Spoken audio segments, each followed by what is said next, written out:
applied to a small car, though, it makes perfect sense in this world of petrol pump madness. And the reduction in weight over steel makes it good for over 60 miles per gallon, according to Audi.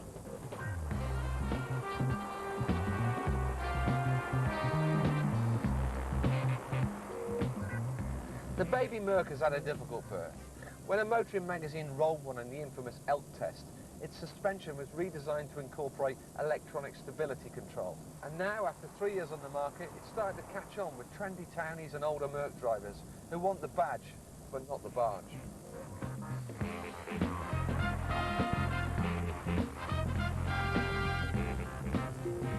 What, the TARDIS in here? A small car that actually feels bigger on the inside than seems possible from the outside. Looks oddly familiar? That's because the Agila is based on the Suzuki Wagon R, tweaked by Vauxhall to suit European tastes. But I've never driven a smaller car with such an impression of room. This car is so airy. It's almost like driving my conservatory down the road. Parking, it's a nightmare in any city, and it's the one thing your compact car should be able to do well. Let's see how easy it is to get these three into the smallest of spaces in our first test of the Driven 100. It is my solemn duty and my absolute pleasure to present Mr. Plato with the Driven headcam. Thanks, Pen. You look gorgeous, Chuck. Now, Jason is about to bring us the nail-biting sensation of live parking. But remember, when you're trying to squeeze into that tight parking spot outside your loft apartment, the last thing you want to do is mangle a bumper. Now, our trio of cars all have plastic bumpers which are designed on impact to spring back into shape. However, if you do have a major shunt, one of these things is going to set you back a few quid. Take this Audi, for example. £222 to replace this one. So there's no pressure on you there then, Jace. Let's get on with it. Jump in the back.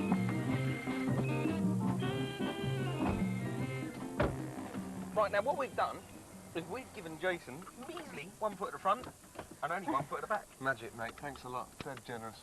Right, let's have a look. The first thing I noticed is the steering's reasonably light. It's quite good. But looking backwards, I can't see a thing. The C-pillars are enormous, and you really can't judge where the corner of the car is. And also, the rear window's just like a post box, like a letterbox. However, I think we're in. Not bad, mate. That is No, really it's not good going. But I tell you, it's more of a guess than anything else. I can't see anything at the back. It's a wait for the bang job. Now, going from lot to lot, the steering's quite heavy. And also, the A-pillar at the front might look great from the outside, but it makes the job difficult to park inside. Oh, there's a bang, sorry. 222 quid coming out your £150 fee. Very I reckon we're in. job. Very nice. Next, the Mercedes A-Class. Has anyone said how uncomfortable this car is in the back? Now, first here is that Mercedes have put a nice little triangle window in the rear corner, which is of no use at all, because I can't see a thing. Because Penny's sat there, but even if she wasn't, the headrest is in the way. However, the rear window is better, a lot better than the Audi, because it's lower at the back. I think I'm in a bit of a mess there. No, you ain't, you mate. You're in. I tell you, in? you're doing a fine job. These are good, aren't they? These little windows in the A-post. Yeah, you can see a lot with those. But I tell you what, the steering is a little lighter. You've had to do a lot more wiggling on yeah, this, I have, yeah. The front visibility is slightly better. However, I know there wasn't much in it, but I do think this was a little easier than the A2. Finally, the Agila. I tell you, first impressions in here is the rear visibility is just great compared with the other two. Lots of glass, good visibility, can see all corners of the car, both front and rear, and I reckon we're nearly in there, to be honest. You've got a lot more space. I can't believe you've almost done this in one, JP. It is Very so good. much easier. The only thing I don't like, to be honest, is the steering. It's very, very heavy. Have to work it. You've got to, but we're in, and it's been a doddle, apart from I need to go in the gym. The overstyled Audi results in truly appalling visibility. The Merc is much better, but it isn't helped by those irritating headrests. And the Vauxhall, well, it's a clear winner. It might have very heavy power steering, but it really is a brum brum with a view. Later in the Driven 100, we'll be finding out which of these three can get you past a huge juggernaut safely. But first, Jason gets his racing kit on. First, Lotus gave us the Elise, a nippy little 118 brake horsepower sports car. But the Elise was always supposed to go racing. So, along comes the Sports Elise, a sensible tin-top version with a luggage rack as standard? I don't think so. You may think the original Elise is pretty wild for a road-going car, but this race-spec sports Elise is just incredible. It's got wider track, it's got wider wheels and tyres, adjustable suspension, it's got a fire extinguisher, it's got cut-off switches everywhere. I kind of feel at home, to be honest. But there's just one problem. It's not road legal. But this is. Ladies and gentlemen and speed freaks everywhere, meet the road-going version, the brand new Lotus Exige. But has the Exige lost anything in translation? Well, the central driving position has been abandoned. They've raised the front by 2 inches to stop you grinding on speed bumps, and they've shrunk the rear spoiler.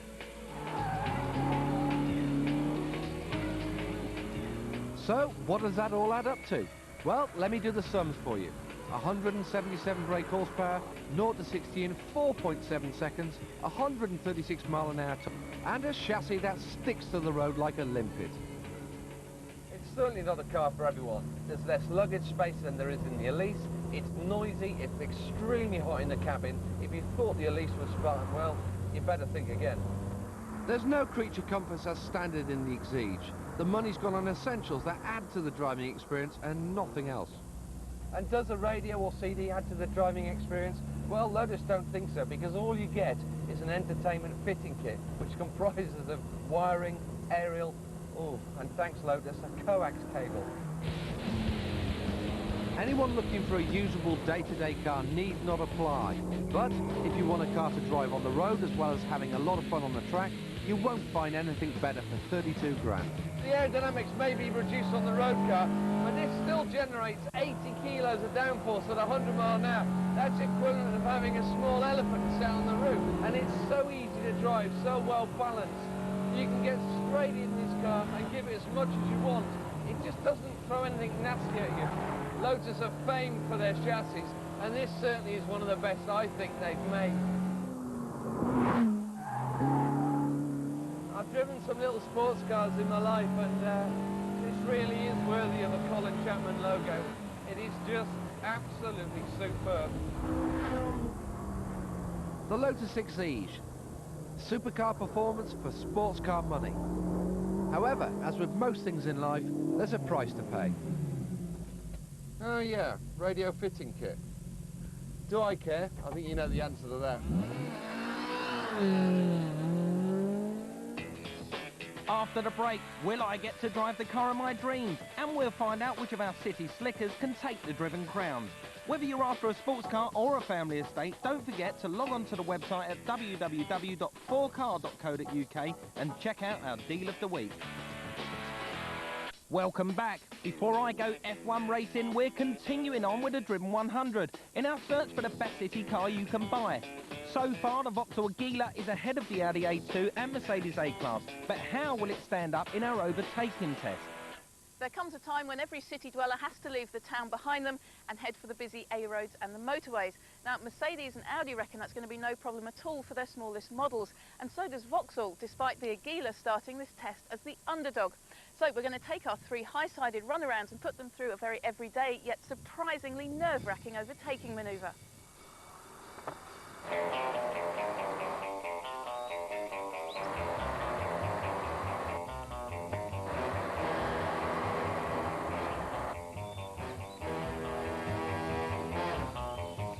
The time exposed to danger creates that moment on the road when you're in a small car. You're stuck behind a monster truck and there's just enough room for you to overtake. So, which of these 3 little piggies has enough grunt to get you past safely? Now I'm going to drive at 50 miles an hour in 3rd gear behind this great big truck, and when I get alongside the cone I'm going to floor it and get past this truck as quickly as I possibly can. Now first up, of course, it's the Audi A2, which takes its 1.4 litre engine straight from the Polo, and it feels pretty nimble. That's probably because it's all aluminium, only weighs 895 kilos. But this car has got only a measly equal 75 brake horsepower, so we're going to have to pedal Yeah, on. it's going to Go be... on, here's the cone, Pen. Here we go, here we go, here we go. Hold on, boys. Go on, Hey! I'm going to be late to school if you don't get me there on time. Come on, little girl. Come on. Oh, absolutely bags and bags of space. Absolutely no problem for the Audi A2. Next up, it's the Mercedes A-Class.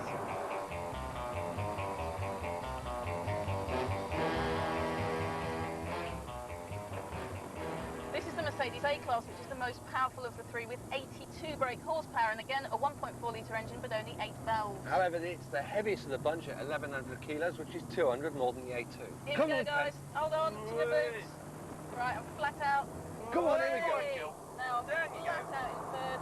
Still, actually, that's not bad. I couldn't split the difference, really, between this and the Audi A2. Next up, it's the Vauxhall Agila.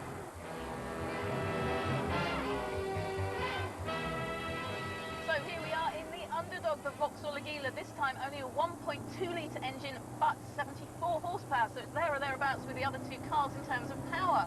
As far as the weight's concerned, this is just over 1,000 kilos, which is bang in the middle of the other two. However, it's only good for 97 miles an hour. Yeah, but come on, guys. It does 0 to 60 in exactly the same time as the other two, about 12.5 seconds. So I reckon it'll make mincemeat of this old Well, truck. let's just wait.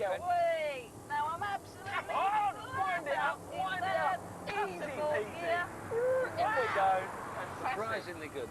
Interesting results here. The underdog Vauxhall easily held its own against its intimidating German rivals, coming equal first with the A2 and beating the Merc. But now, Mike goes back to school, and about time too.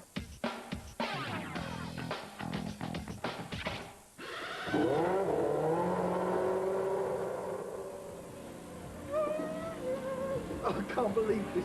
I love these games. I've qualified first at Magny-Cours. I've got Schumacher in my rearview mirror, and I love it. It's so realistic. These games are brilliant.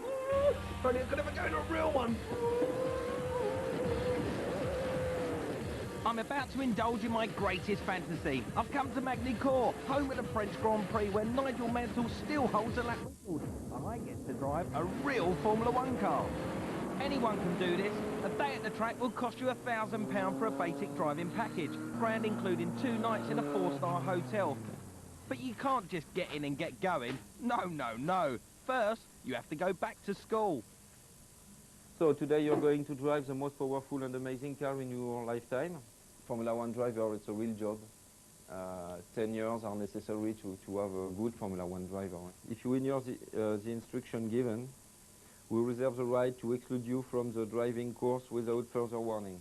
Of course, if you don't respect... At this point, I was feeling nervous. What if I wasn't good enough? What if I'm the only person in the class who doesn't make it? What would I say to Jason and Penny?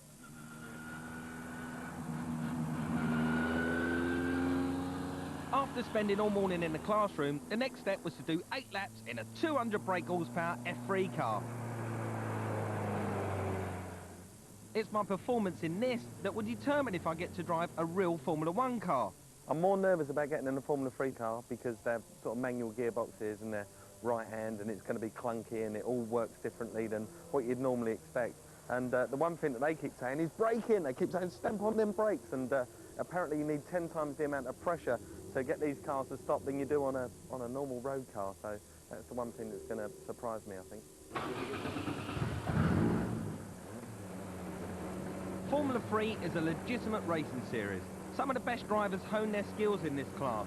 The lightweight chassis and racing setup is the perfect training ground for Formula 1. The main technique we've been taught is to get all the gear changes and braking done before the corner and progressively apply the power on the exit.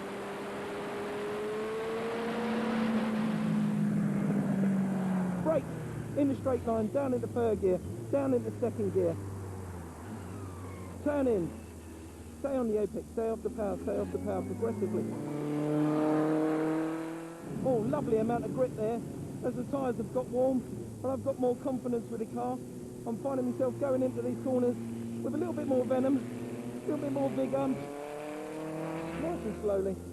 Right, I'm going to cool down lap now. Well, can I rip the L plates off now? Take care, because you don't respect the checkered flag.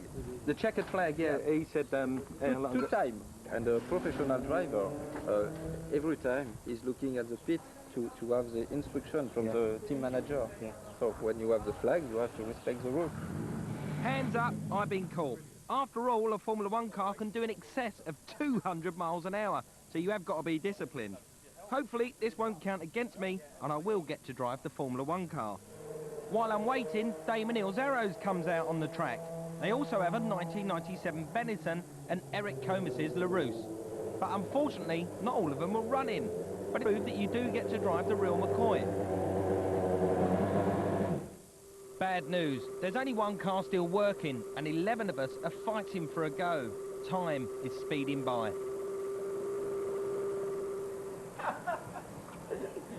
No. I go to the toilet. I've made it! I get to drive the real deal. A 1994 Larousse with 700 brake horsepower and a paddle shift sequential gearbox. At last, me dreams have come true. I'm strapped in so tight I can hardly breathe, and I'm really, really nervous. I need a few words of encouragement. You ready? You are? It's okay. Yeah, it's movement. It's a car. It's a car. Yeah, exactly. Four wheels, a steering wheel. It's a car. This is it. Concentrate.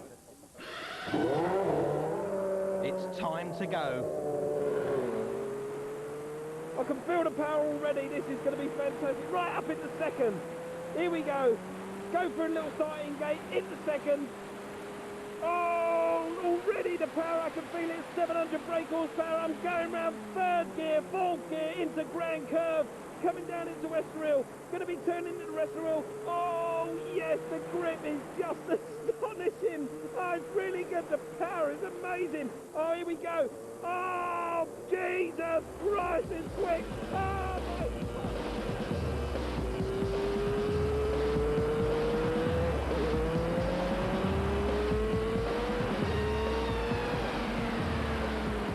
There's a blood rush of sheer adrenaline. Before you can think about where you're going, you're already there. Thank goodness for the basic disciplines that were drummed into me all day. Yes, I feel like a proper F1 driver with my best lap time at 2 minutes and 3 seconds. Checkered flag already? That must mean I can keep going all day.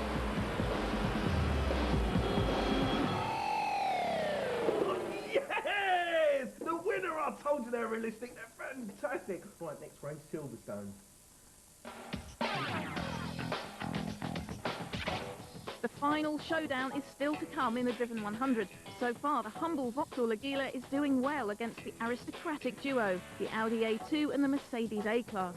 But these aren't just about performance. They've got to look cool in the city. How will the Agila do in the desirability stakes? Well, I think you'd agree that so far the underdog is enjoying the upper hand. But one huge factor when buying a car is desirability. In fact, the German duo have already been touted around design museums. So behind me I've got a cross-section of bath dwellers, bathites, batharians, bathtubs, whatever you want to call them, who are going to tell us what they think is the most desirable. So it's time to vote with your feet. Run around now! I expect the big crowds coming over to my little Vauxhall. Yeah. Watch them all. Come on, flock to me. Yeah, one gentleman. Hello, sir. Come and Lovely. stand next to my pride. Oh dear. We knew you had to turn. Oh dear. Well, there you go. Not looking good for you, mate. That means the little Audi A2 is going to win on desirability here with a huge vote. Jason, that's not a very close second, is it? But it comes in second for the little Mercedes, and my poor little Vauxhall, well, it doesn't score anything. Now it's decision time in the Driven 100. Marks out of 25 for drivability, desirability, practicality and cost of ownership. There's 100 points up for grabs. Last series top score was 76, awarded for the sensational Renault Sport Clio. The gauntlet's been laid down. First up, it's drivability. The Audi A2. Yeah, I've driven this car loads over the last few days. The driving position is brilliant, the gearbox is fantastic, steering's electrically assisted, it's just a great drive. I would go for 18. Fair enough. You're out with Give that? it 18. But the new suspension on the A-Class has made it the dullest drive here. We can't give it anything like as good a score as the Audi. I'd go for 15. 15. I'd agree with that. Yeah, Yep, 15, okay. there you go. We were more impressed with a feisty little Agila. Right, well, a little bit better than the Merc then, 16. Now for desirability. This is probably the most desirable Audi other than the Audi TT to date. Lots of people are going to want one. There's not going to be that many made. So it's got to be a top score. It is 20. And the Merc? You had one person. No, I didn't, Mike. I had 3 No, people. you had one and she had 2 little kids. The A-Class just isn't classy enough. It gets a dismal 12. But it could be worse. The pug ugly Agila gets the lowest score ever in this section of the Driven 100. It is definitely undesirable. No, come on. I go for a 5. 5 is a bit low, but yes, I'll agree with that.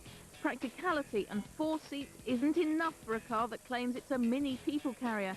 It gets 14. The Merc is slightly bigger on boot space and it seats 5, giving it 16. But the TARDIS-like Agila wins by a cubic mile. It gets 19. Finally, cost of ownership. This is what it costs you to buy, run and service a car over 3 years. First, the Audi A2. Let me show you the best bit about this car. You never have to open the bonnet at all. You just flick a switch inside, this flap comes down, and you can service it here. All the oil and water and the dipstick's right there. So all your regular maintenance is nice and easy. Which means that the bonnet doesn't have to come off until 19,000 mile service intervals. And its cost per mile works out at 42p. 18? Sounds reasonable. Although the 38p a mile A-Class is cheaper, depreciation is going to be a big issue. It gets 16. And the bargain basement Agila, Listen to this cost per mile. Listen and weep. 24.8p per mile. It has got to have a stonking big score. and it does, 21, an exceptional score. So who takes the Driven 100 title this week? Mercedes' smallest car has been a huge disappointment, coming last with a measly 59. The Villa has no street cred whatsoever, but amazed us by scoring highly in every test. Apart from desirability, it gets 61. And proving that it's not just a pretty face, the Audi A2 is this week's winner. It's a very impressive car, stylish and economical. It really is a bauble and deserves a whopping 70. Well, we're all pretty shallow then, aren't we? Given the choice between three cars that do pretty much the same thing, we'd rather go for the car that looks good, rather than the car that costs half as much. The very desirable Audi A2 may be this week's group test winner, but we have to say we were very surprised and impressed by the little Agila. We'll see you next week.